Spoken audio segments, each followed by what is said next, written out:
Those are excellent claws, but do you have a long tail? I leaned over to see. No, my tail is stumpy. Mac slurped.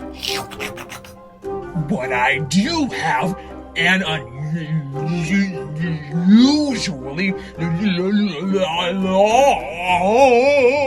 long tongue. Hello, everyone. It's time to tell a tale. My name is Jukie, but you can just call me Jukie. I just said that. My name is Jukie Davie, but you can just call me Jukie. That's better. I once read the book, How I Met My Monster, and we learned the story about how this little boy met the monster that creeps under his bed. This little boy really relies on this monster to help him get to bed at night. So, what will happen when this monster goes on a spontaneous fishing trip? How will this little boy ever get to sleep? Will there be a substitute monster? Let's find out together! The monster story that I am reading today is called I Need My Monster. And let's find out together how this pans out. Where did I put my wand?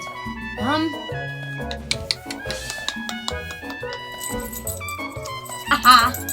Last time I turned into this pink and purple monster. Let's see if I will turn into the same kind of monster or if I'm a different monster this time. Let's find out! A 1 and a 2 and a...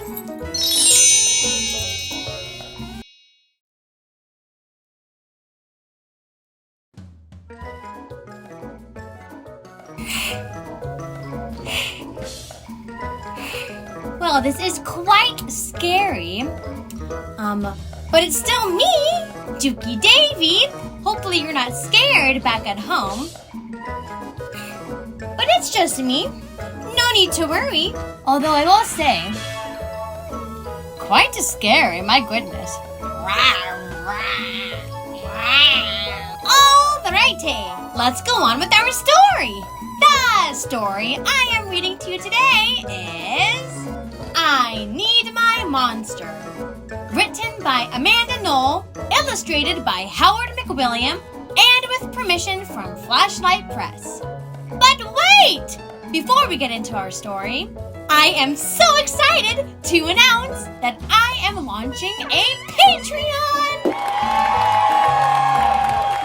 And it would just mean the whole world to me if you supported me, Jukie Davie, and Time to Tell a Tale by becoming a patron. I am offering different types of memberships, but in this video, I'm just going to cover real fast the first tier of my Patreon. For just $3 a month, you can become a ferret friend. You get exclusive access to whatever goes on behind the scenes of Time to Tell a Tale, as well as access to sneak peeks and polls, where you can have executive power in the Time to Tell a Tale decision making. It would mean the absolute world to me if you helped to support me, Jukie Davie, and Time to Tell a Tale so I can do this full time, entertaining and educating you all back at home. There are other tiers and much more bigger surprises that await. So keep watching my videos and you can learn more all about my Patreon and when it will be launching. So keep your eye out. Now, on with our story. It's time to tell a tale with Jukie Davie.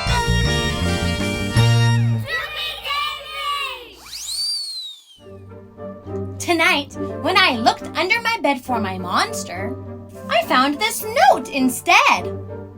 Gone fishing. Back in a week, Gabe. What was I going to do? I needed a monster under my bed. How was I supposed to get sleep if my monster is gone? I tried to sleep, but it wasn't the same without Gabe. I missed his ragged breathing, his nose whistling, the scrabbling of his uncut claws. How would I ever get to sleep without Gabe's familiar scary noises and his spooky green ooze? It was no use. Gabe would be gone for a week, and I just had to have a monster. I climbed quietly out of bed, so my parents wouldn't hear me. Grown-ups have some strange ideas about monsters under beds. I knocked on the floorboards, then scrambled back under my covers. I waited nervously. Would a new monster appear? What would he look like? Would his snoring be as cheerful as Gabe's? When I heard some creaking under my bed, I knew that the substitute monster had arrived. Good evening. Said a low, breathy voice. My name is Herbert, and I will be your monster for this evening. Herbert? What kind of name is that for a monster? You don't sound scary at all. Have you ever scared a kid before? Well, no. But I have read all the best books on the topic. Do you have long teeth and scratchy claws? I asked. No, but I have an overbite. And I am a mouth breather. Listen.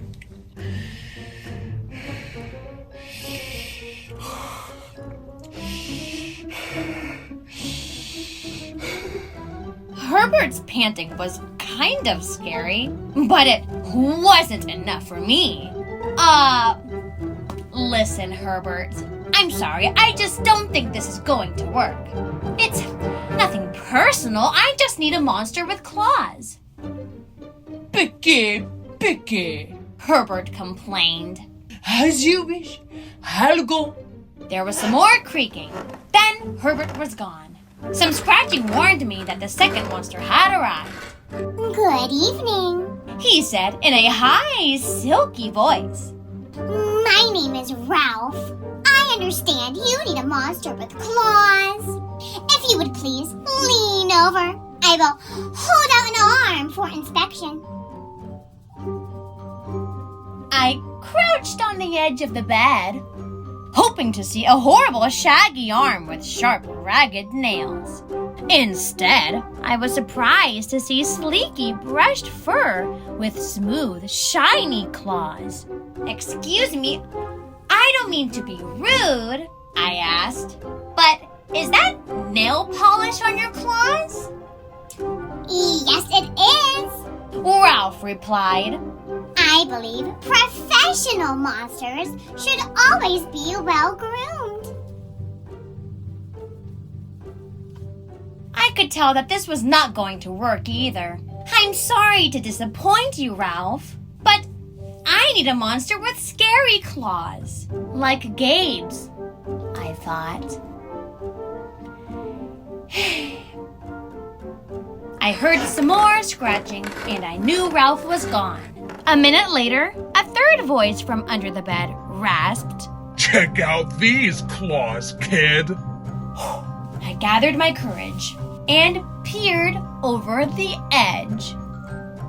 The claws were impressive, jagged and dark, and razor sharp. So far, so good. I was a little nervous. Could you stick out your tail? I whispered.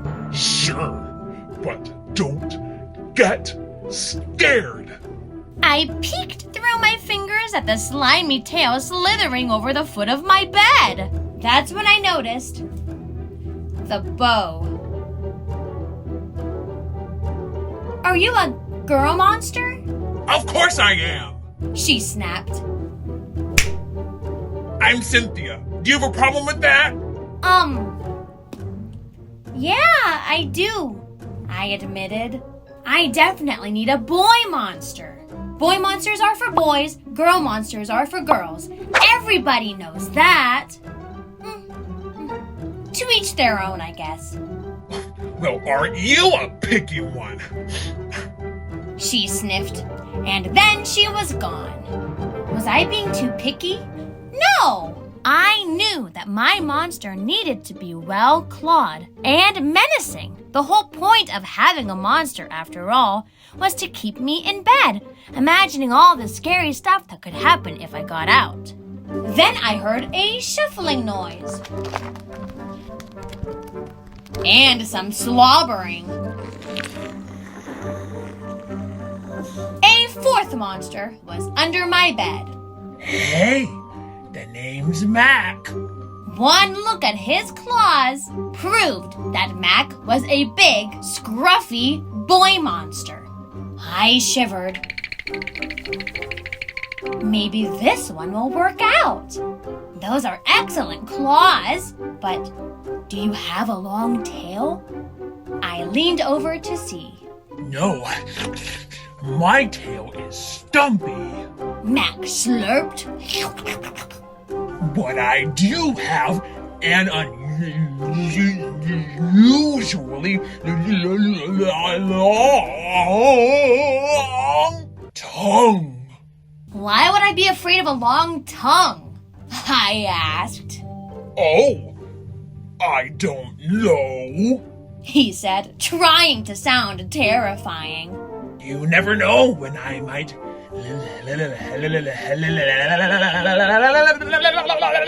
lick you. I fell back on the bed laughing. Oh. Well, if you're not going to even try to work with me, Mac whined. I held in my giggles. I really don't think you should send me away.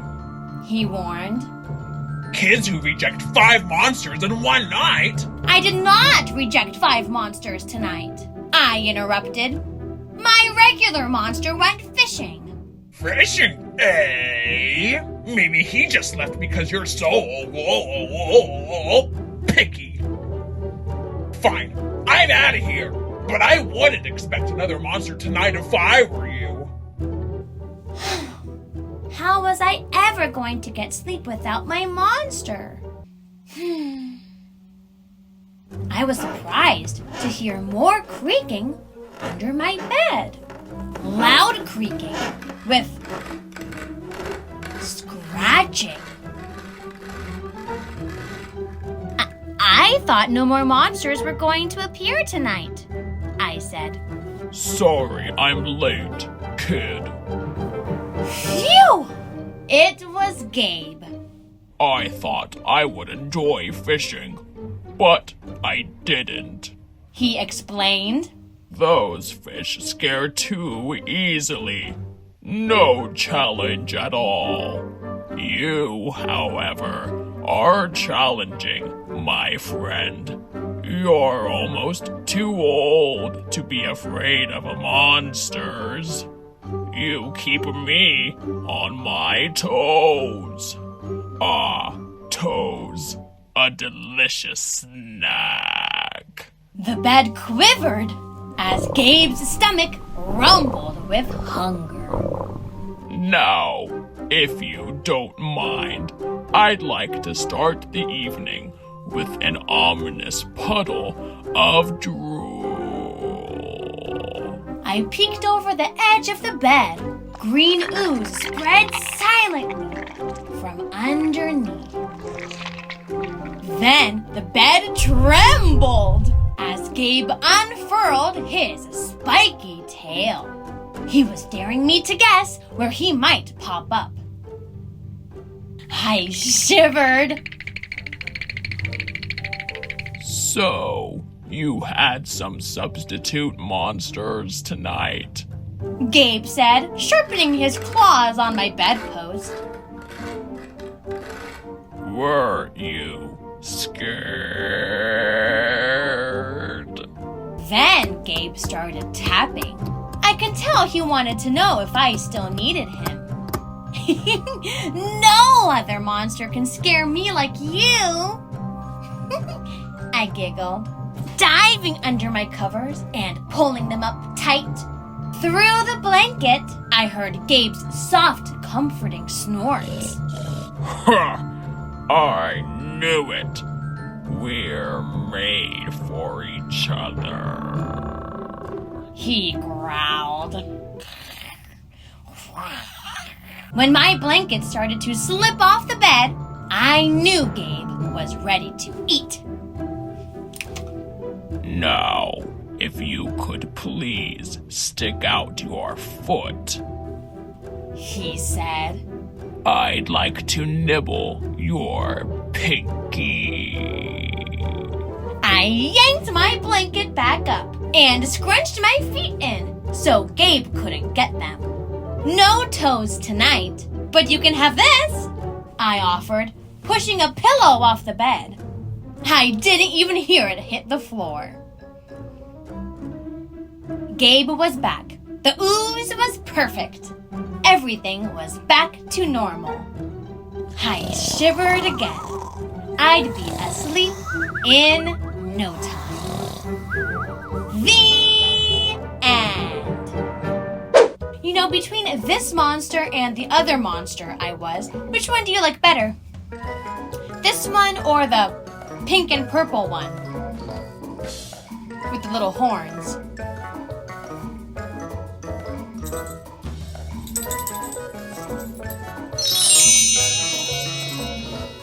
That monster was a little scary.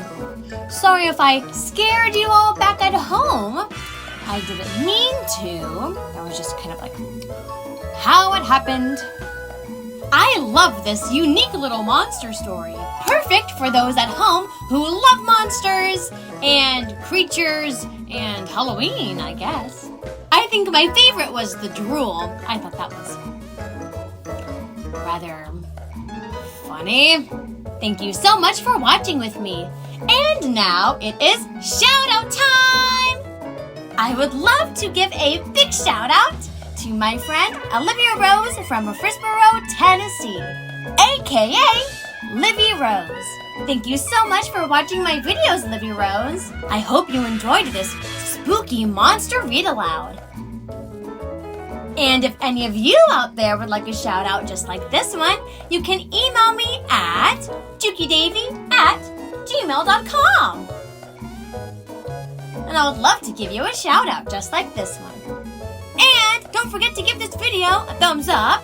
And don't forget to subscribe if you want to see lots more read alouds and craft videos and fun educational videos for y'all.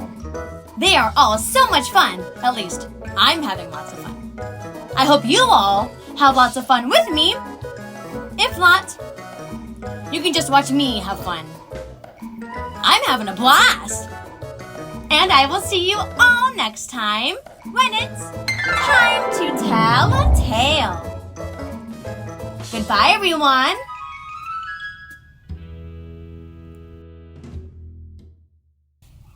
I don't even know how to describe what this is, but I like the teeth. And I like the balls. Now poofy balls. Now poofy.